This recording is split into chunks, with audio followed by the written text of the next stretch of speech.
In discussing this issue, Dr. Frankl draws a distinction between meanings which are objective and externally verifiable, and those which are subjective, based on feelings.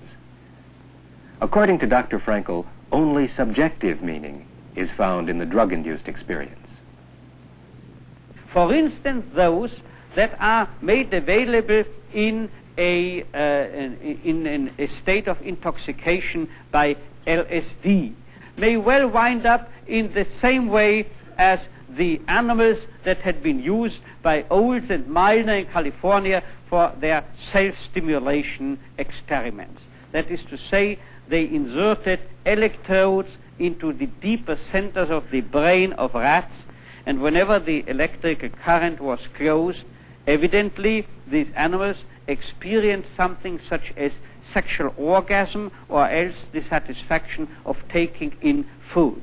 And now the animals learned to jump on the lever, thereby closing the electric circuit and thereby providing themselves with these feelings of orgasm or other forms of satisfaction. Then they became addicted to this business. They did so up to 50,000 times a day. And the remarkable thing now is that these animals that could provide themselves by electricity with the mere feeling of orgasm or other satisfactions no longer cared for the real partners, sexual partners offered to them, and totally neglected the real food that had been offered to them. Once you take in LSD, suddenly the whole world takes on infinite meaningfulness. However, these are merely subjective meanings. I would say these are feelings of meaningfulness rather than real meanings.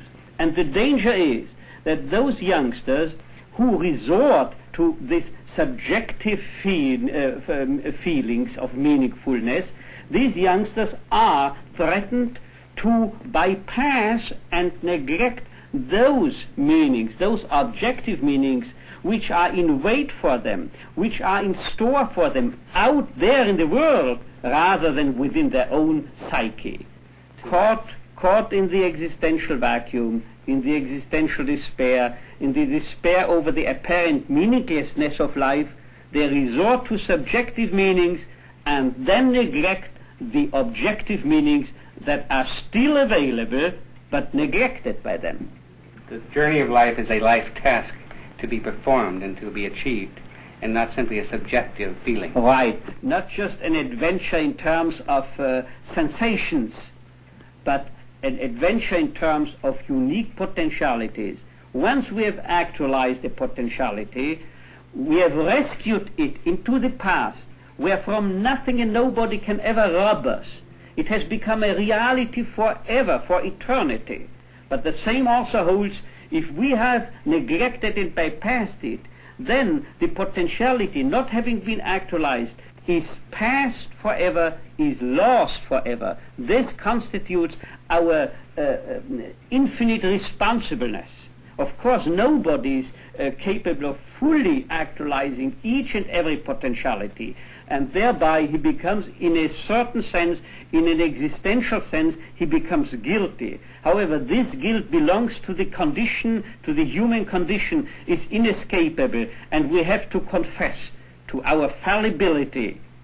This is nothing to hinder us from going on to actualize values and fulfill meanings, but it is a warning not to let pass the transitory potentialities. What is transitory is only the potentialities, but once we have actualized them, we have actualized them forever. We have rescued them into an eternal reality, as it were.